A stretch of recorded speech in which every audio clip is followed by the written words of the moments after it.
and welcome back to my channel, Tomcat Stitchery.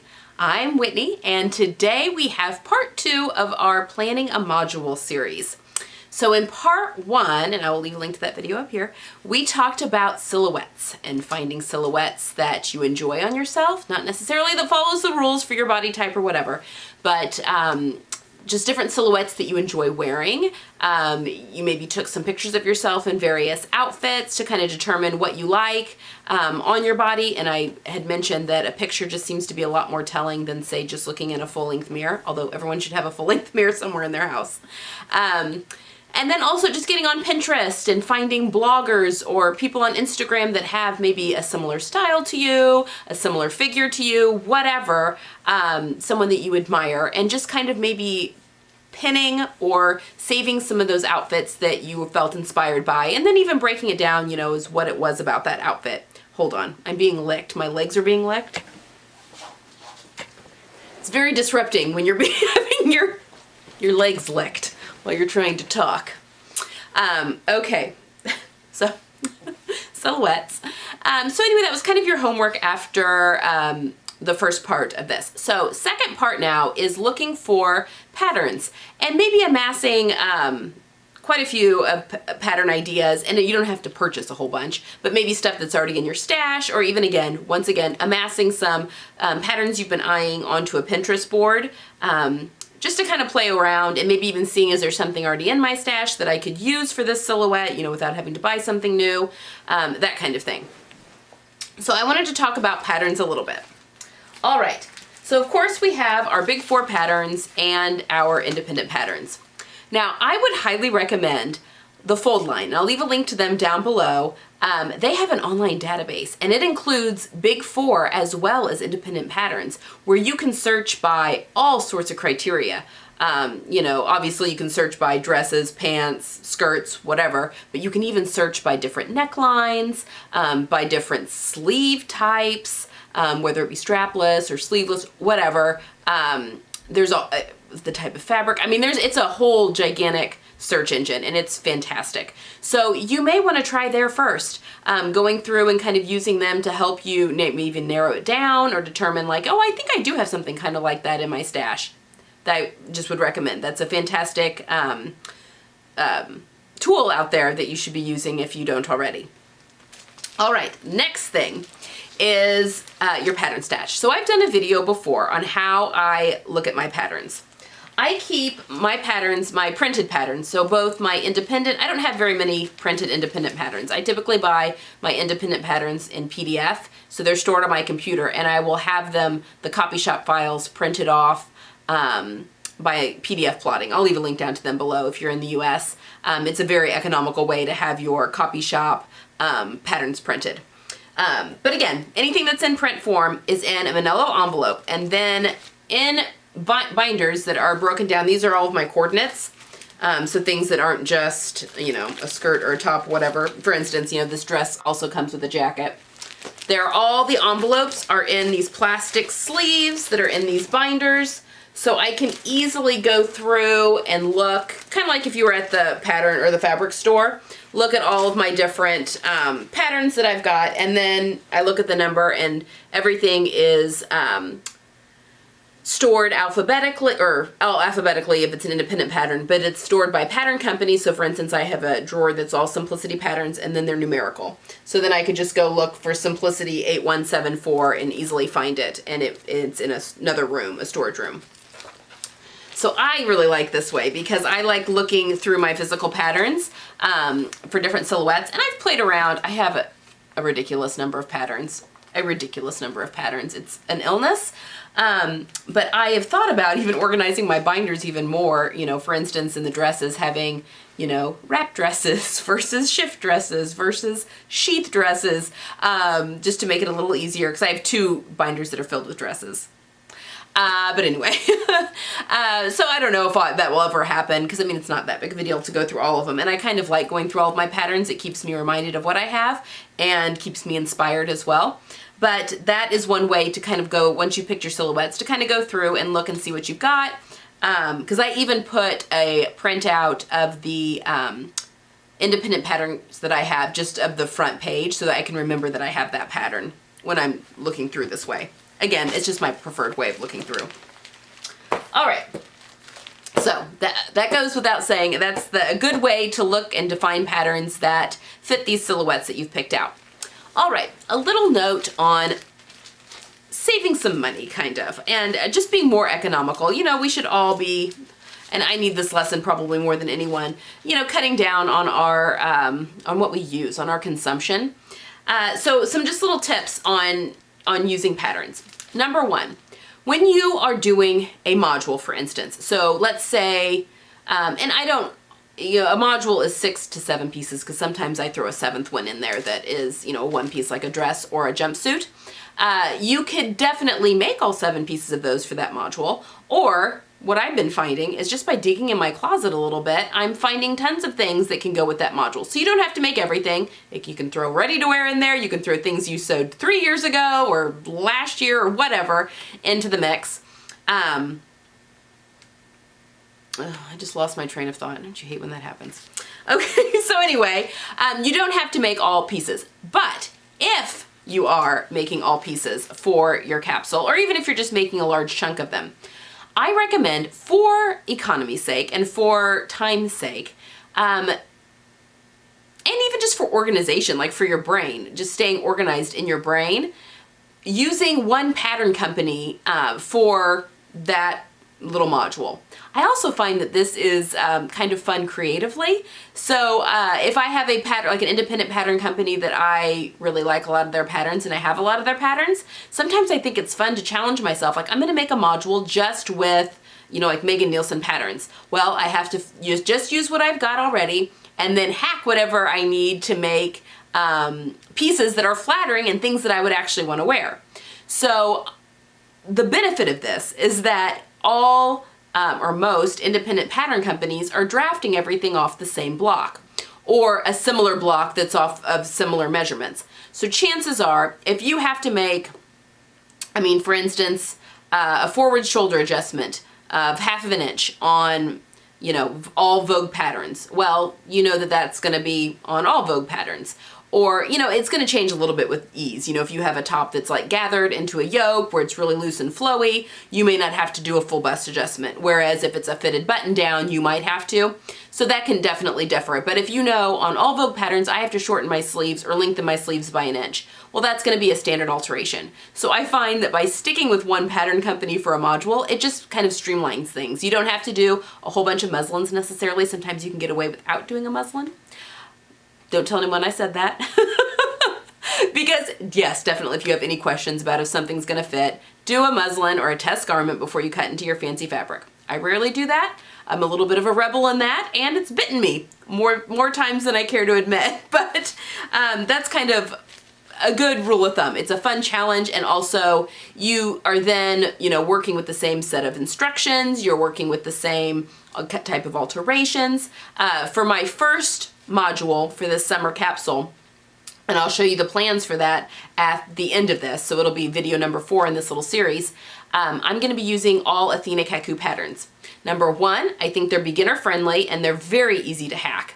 Number 2, she's a pattern company that does hacks for you. So you can go on her website and you can find, I mean, the Shona t-shirt dress, she has like 21 different hacks that you could do with that one pattern to make 21 different tops and or dresses. I mean, it's just amazing. And then she just did a series on the Samantha dress, which is the faux wrap dress that I've made. So you can definitely get a good bang for your buck with that kind of thing on how to hack the patterns. And again, a lot of these independent pattern companies will go ahead and do that hard work for you and show you how to do those hacks, because then you are getting more money, you know, more bang for your buck in that instance. Another good way to save some money, so that's my first one. And again, I'll be using Athena's patterns for my module, but I'll talk more about that in a couple weeks. All right, another thing that is wonderful is anytime you can find like these coordinate patterns. But number 1, and you'll find these a lot with the big 4. For instance, Vogue does like a lifestyle wardrobe line, or maybe that's Butterick. All the big 4, a lot of times they'll have like a grouping of like whole outfits. That's a great way to build a module. In fact, let me see. Because a lot of times with those, Let me see if I can find an example. With those, you've got multiple options, and you really could do, I mean, it's got your topper, it's got your top, you know, you could hack the pattern to kind of what you're wanting, but once you have the base pattern down, you're set and ready to go. Okay, hold on. Mimi G also does a lot of like coordinates. I'm losing everything on my lap here.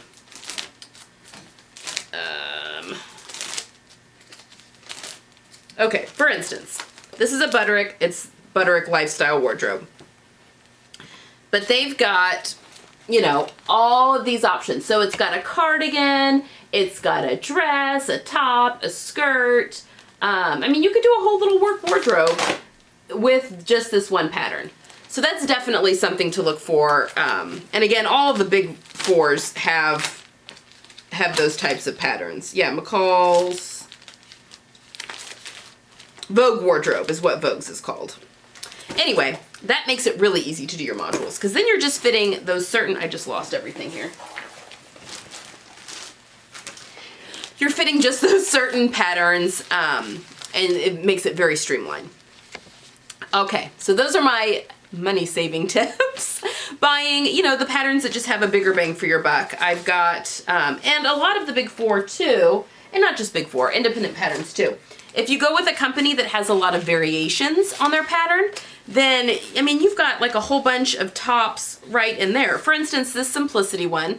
Now this is a silhouette that I'm definitely going to be trying, but because it's a wrap, and I've decided I really like the wrap, and I'll show you the pattern that really got me off on that. But, you know, you've got 4 different variations of this top with this little peplum, and you change up the fabric on there, and you could have the same top in a couple different fabrics, different sleeves, and it's not even gonna look like the same top really. It's just a silhouette that looks good on you. So there, you know, you could easily come up with, I mean, four different, there's 3 different sleeves on this, and a couple of different peplum I mean, obviously you could mix and match all of those to come up with a whole bunch of great things. But yeah, so you've got, you know, when you buy patterns that have variations, I find, you know, that's also a very economical way to sew. Again, I'm probably not the best example because I have a tendency to see the pretty new shiny thing, and there you go. All right, so I've done my homework and I've looked at some silhouettes that I really enjoy on me. I enjoy 3/4 length and 3/4 length sleeves and or loose fitting sleeves, like a flutter sleeve. Nothing that hits right here. It needs to be at least elbow length or 3/4 length, or sleeveless. That's kind of what I've narrowed down that I'm really enjoying on my body right now. I love faux and actual wrap styles. I will post, I'll put a couple of pictures on here because I was doing, you know, looking at pictures. I have, this is the Athena Kaku Adriana skirt. I did the pattern test for that, and I love this outfit. I love the look of this outfit. So I'm going to be making this skirt again. Again, I'll go over that in more detail when I do my plans video, but I am going to make this skirt again. But I love it paired with this V-neck, and that's a woven top that it's with, that leopard print. But I love that silhouette.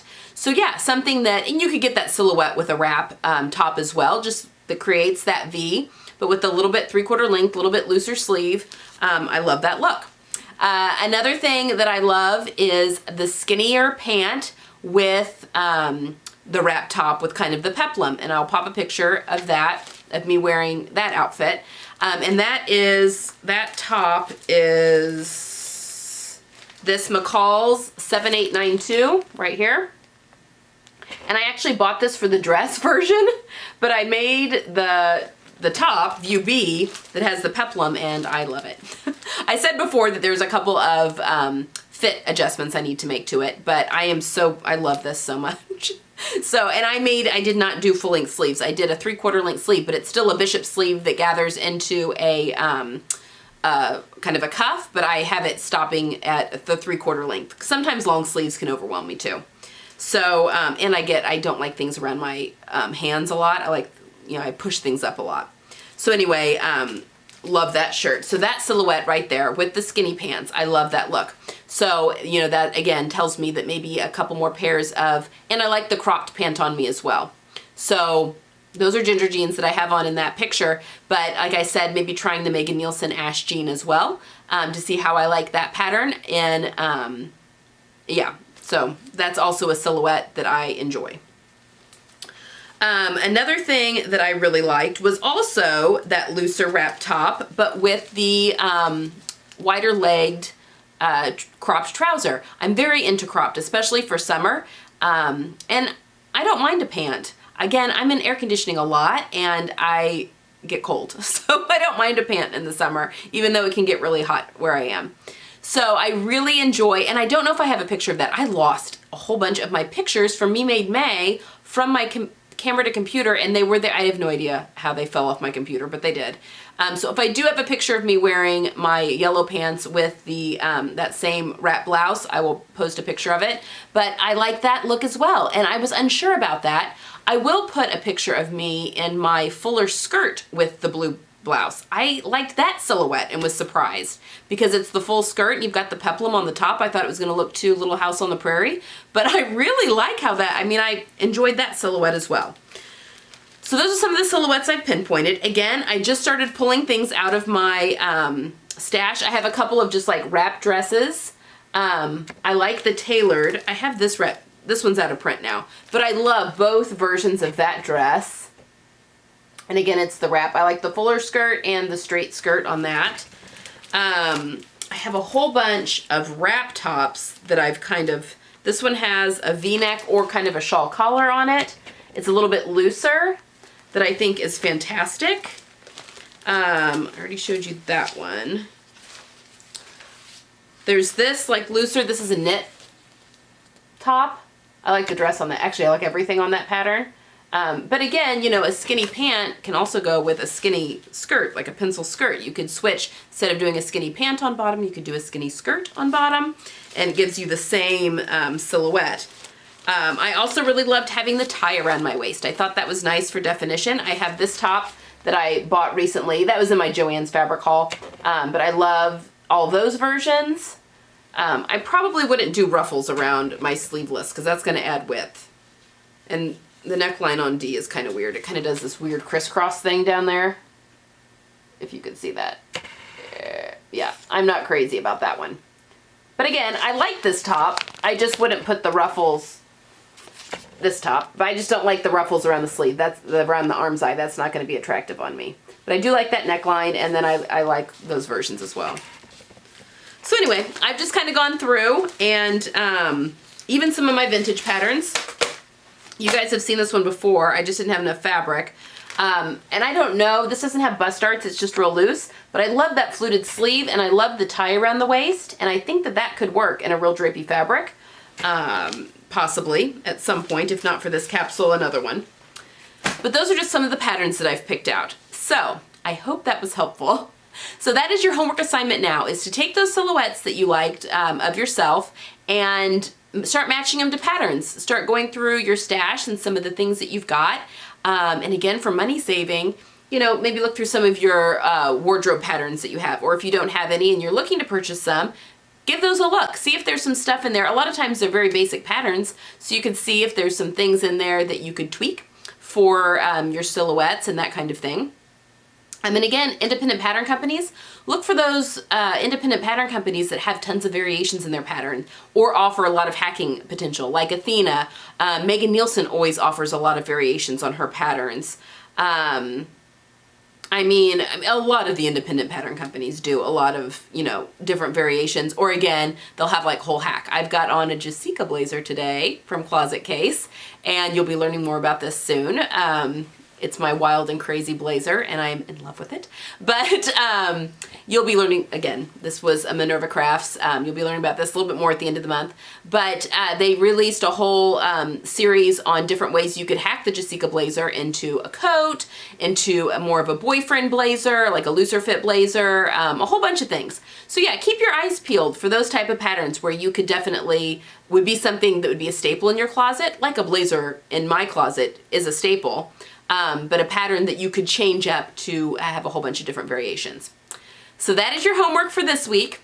And next week we'll be talking about color stories and how to put your fabrics together, how to shop. I've had a lot of questions on how to shop for fabric online when you're trying to put a module together, you know, how do you match those kind of things. So we'll be talking a little bit about color theory and how that kind of works. If you're wanting to just, you know, color block or just some different tips and ideas for putting together fabric and a color story, and also how to shop from your stash and how to buy for your stash if you're one of those that wants to keep a stash. I have a lot of questions about that, so I'll be talking about that next week too. All right, so you're seeing this on Friday, so our next part of the module series will be up next Friday, but on Tuesday you will have my swimwear lookbook. Still undecided if I'm going to be trying them on for you or not, but that wait to be seen. I think that it might be empowering, that I should just do it. That way you guys can see the swimsuits. I mean, you know what? I'm a mom of twins. I'm almost 40. It is what it is. I wear the bathing suits to the pool. I mean, putting yourself on the internet's a little bit scary, but again, I mean, we're all in the same boat, right? Like, who has the perfect figure for bathing suits online? A very small, and I use the word perfect figure very loosely. Every figure is perfect figure, you know? We all have perfect figures for ourselves. So anyway, I'm talking myself up so that because I think it would be beneficial for you to see the different swimsuits on an actual body as opposed to me just holding them up. So you'll see though the lookbook, whether I'm holding them up or actually wearing them on Tuesday. So hit that subscribe button if you haven't already, and I will see you guys on Tuesday. Have a good weekend. Bye.